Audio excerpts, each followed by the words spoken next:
ಭಾಳ ಅದ್ದೂರಿಯಾಗಿ ನಮ್ಮ ತಾಲೂಕಿನಲ್ಲಿ ಆಚರಣೆ ಮಾಡಿದ್ದೀವಿ.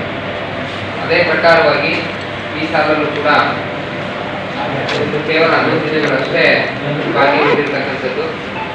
ಆ ಒಂದು ಸಮಯದಲ್ಲಿ ನಮ್ಮ ಈ ಸ್ವತಂತ್ರ ದಿನಾಚರಣೆಯನ್ನು ಹುಣಸೂರು ತಾಲೂಕಿನಲ್ಲಿ ಬಹಳ ವೈಭವಯುತವಾಗಿ ಆಚರಣೆ ಮಾಡಲಿಕ್ಕೆ ತಮ್ಮ ಸಲಹೆ ಸೂಚನೆ ಮಾರ್ಗದರ್ಶನಗಳನ್ನು ನೀಡಲಿಕ್ಕೆ ಈ ಒಂದು ಸಭೆಯನ್ನು ಕರೆಯಲಾಗಿದೆ. ಈ ಸಭೆಗೆ ನಮ್ಮ ರಾಷ್ಟ್ರೀಯ ಹಬ್ಬಗಳ ಸಮಿತಿಯ ಸದಸ್ಯರು ಕೂಡ ಆಗಮಿಸಿ ಅವರ ಸಲಹೆಗಳನ್ನು ಕೂಡ ನಮ್ಮ ಮೇಲೆ ಆಲಿಸ್ತೀವಿ. ಇದಕ್ಕೂ ಮೊದಲೇ ನಾವು ಕಳೆದ ಬಾರಿ ಏನೆಲ್ಲ ಮಾಡಿದ್ವಿ ಅನ್ನೋದ್ರ ಬಗ್ಗೆ ಚರ್ಚಿಸಬೇಕಾಗುತ್ತೆ. ಅದರಲ್ಲೂ ಕೂಡ ಸ್ವತಂತ್ರ ದಿನಾಚರಣೆ ಮತ್ತು ಗಣರಾಜ್ಯೋತ್ಸವ ಅಂತ ಬಂದಾಗ ಪ್ರಮುಖವಾಗಿ ಶಿಕ್ಷಣ ಇಲಾಖೆಯ ಜವಾಬ್ದಾರಿ ಜಾಸ್ತಿ ಇರುತ್ತೆ. ಯಾಕಂತಂದರೆ ಪಥಸಂಚಲನ ಪ್ರಮುಖ ಆಕರ್ಷಣೆ ಅಂತಂದರೆ ಪಥಸಂಚಲನ ಬಹಳ ಪ್ರಮುಖವಾಗಿರುತ್ತೆ. ಪಥಸಂಚಲನದ ಜೊತೆಗೆ ಸಾಂಸ್ಕೃತಿಕ ಕಾರ್ಯಕ್ರಮಗಳು ಕೂಡ ಬಹಳ ಪ್ರಮುಖವಾಗಿರ್ತಕ್ಕಂಥದ್ದು.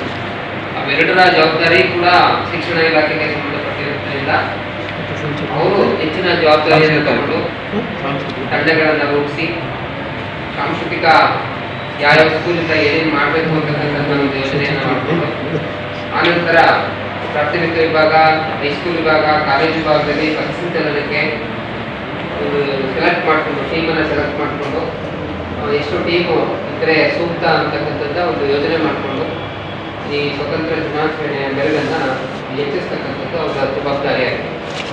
ಆ ನಿಟ್ಟಿನಲ್ಲಿ ಕಳೆದ ಬಾರಿ ನಾವು ಕೆಲವರಿಗೆ ಇಂತಿಂಥ ಜವಾಬ್ದಾರಿ ಅಂತೇಳಿ ವಹಿಸಿದ್ವಿ. ಆ ಜವಾಬ್ದಾರಿಯನ್ನು ಆ ಇಲಾಖೆಯವರು ವಹಿಸಬೇಕಾಗುತ್ತೆ. ಅವರ ಪ್ರತಿಯೊಂದು ಇಲಾಖೆಯ ಜವಾಬ್ದಾರಿಯಾಗಿರುತ್ತೆ. ಕಳೆದ ಬಾರಿ ಕೆಲವೊಂದು ಯಾರ್ಯಾರಿಗೆ ಏನೇನು ಕೆಲಸಗಳನ್ನ ವಹಿಸಿದ್ವಿ ಅಂತಕ್ಕಂಥದ್ದನ್ನ ಇಲ್ಲಿ ಚರ್ಚೆ ಮಾಡಲಿಕ್ಕೆ ಬಯಸ್ತೀನಿ.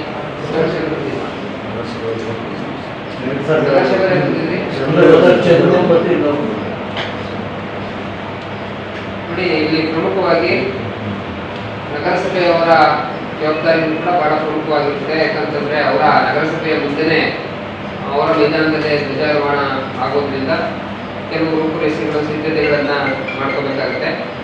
ಅದರಲ್ಲಿ ಪ್ರಮುಖವಾಗಿ ನಗರಸಭೆ, ಹುಣಸೂರು ಮತ್ತು ಲೋಕೋಪಯೋಗಿ ಇಲಾಖೆ ಎರಡೂ ಸೇರಿಕೊಂಡು ಅಂದರೆ PWD ಅವರು ಮತ್ತು ನಗರಸಭೆ ಎರಡೂ ಕೂಡ ಸೇರಿಕೊಂಡು ಸಂಪೂರ್ಣ ವೇದಿಕೆಯ ನಿರ್ಮಾಣ ಮಾಡ್ತಕ್ಕಂಥದ್ದು, ಅದಕ್ಕೆ ಅಲಂಕಾರ ಮಾಡ್ತಕ್ಕಂಥ ಜವಾಬ್ದಾರಿ ಆ ಎರಡೂ ಇಲಾಖೆ ಆಗಿರುತ್ತೆ.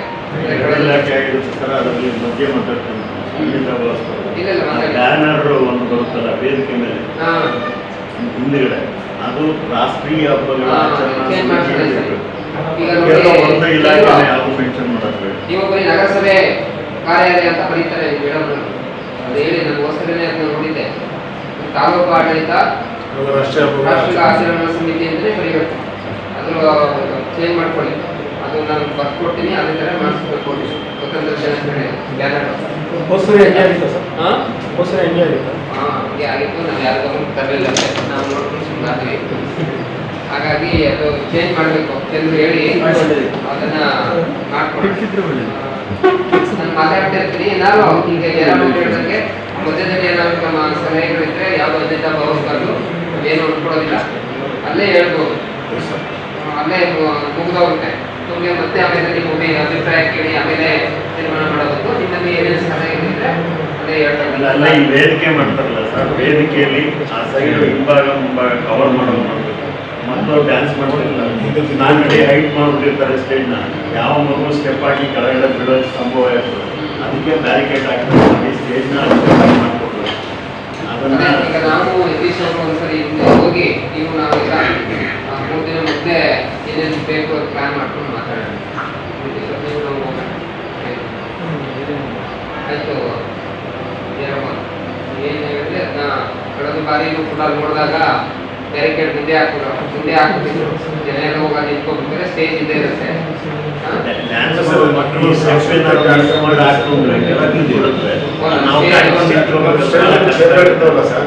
ಚೇರ್ ಹಿಂಭಾಗ ಏನಿದ್ರೆ ಪರದೆ ಕಟ್ಟಿರುತ್ತೆ, ಸ್ಟೆಪ್ ಏನಾದ್ರೆ ಹಿಂದೆ 4 ಕಡೆಗೆ ಅದಕ್ಕೆ ಏನಾದ್ರು ಮಾಡ್ಬೇಕು ಸರ್. ಹಿಂದೆ ಏನಾದ್ರು ಕುಟುಂಬಿ ಆಗುತ್ತೆ ಆಗುತ್ತೆ. ಅದು ವೇದಿಕೆ ಅವ್ರ ಜವಾಬ್ದಾರಿ. ಮತ್ತೆ ಶಿಕ್ಷಣ ಇಲಾಖೆಗೂ ಧ್ವಜಾರೋಹಣ ಮತ್ತು ಮಕ್ಕಳ ಪಥಸಂಚಲನ ಸಾಂಸ್ಕೃತಿಕ ಕಾರ್ಯಕ್ರಮಗಳ ನಿರ್ವಹಣೆ ಪೂರ್ಣ ಪ್ರಮಾಣದಲ್ಲಿ ಶಿಕ್ಷಣ ಇಲಾಖೆ ಇದ್ದರೆ ಪ್ರಮುಖವಾಗಿ ಇದೇ ಜವಾಬ್ದಾರಿ ಜಾಸ್ತಿ ಇರೋದ್ರಿಂದ ಅವರೇ ನೀವು ಮೊದಲೇ ಒಂದು ಪ್ಲಾನ್ ಮಾಡ್ಕೊಂಡು ರವಿ ಈಗ ಮತ್ತು ವಸಂತ ವಸಂತ ಅವ್ರಿಗೆ ಈ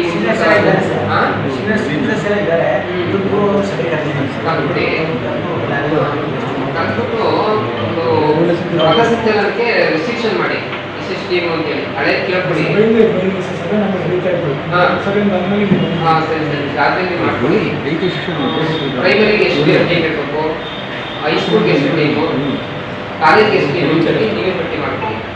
ಹೋದ್ ಸರಿ ಎಲ್ಲ ಏನಾಯ್ತು ಅಂದ್ರೆ ಜಾಸ್ತಿ ಜನ ಜಯರಾಮ್ ಅವರೇ ಈ ಪಥಸಂಚಲನಕ್ಕೆ ಅಷ್ಟೊಂದು ಟೀಮ್ ಅವಶ್ಯಕತೆ ಇದೆಯಾ?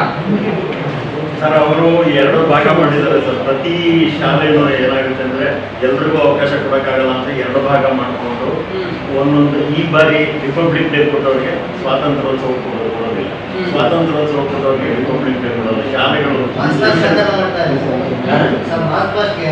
ಎಲ್ಲ ಸ್ಕೂಲವರು ಕಡ್ಡಾಯವಾಗಿ ಒಂದು ಧ್ವಜವಂದನೆ ಮಾಡಲೇಬೇಕು ಅಂತ ಹೇಳಿ ಅದಕ್ಕೆ ಮಾತ್ರ ಎಲ್ಲ ಸ್ಕೂಲವರು ಬರ್ತಾರೆ ಸರ್. ಸಂಜೆ ಕಾರ್ಯಕ್ರಮಕ್ಕೆ ಮಾತ್ರ ನಾವು ಆ ಥರ ಜಾಸ್ತಿ ಸ್ಕೂಲ್ಗಳಾಗ್ಬಿಟ್ರೆ ಸಮಯ ಸಾಲೋದಿಲ್ಲ. 10 ಗಂಟೆವರೆಗೂ ಕಾರ್ಯಕ್ರಮ ಮುಗಿಸ್ಬೇಕು.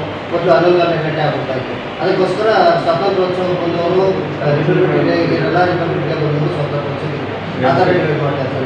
ಬೆಳಿಗ್ಗೆ ಮಾತ್ರ ಮಾತ್ರ ಎಲ್ಲ ಸ್ಕೂಲ್ಗಳು ಭಾಗವಹಿಸಬೇಕು. ಅವರಿಗೆ ಎಲ್ಲರೂ ಫಿಲ್ಟರ್ ಮಾಡೋದಂದ್ರೆ ಮಾಡಿ ಅಂತ ಯಾರು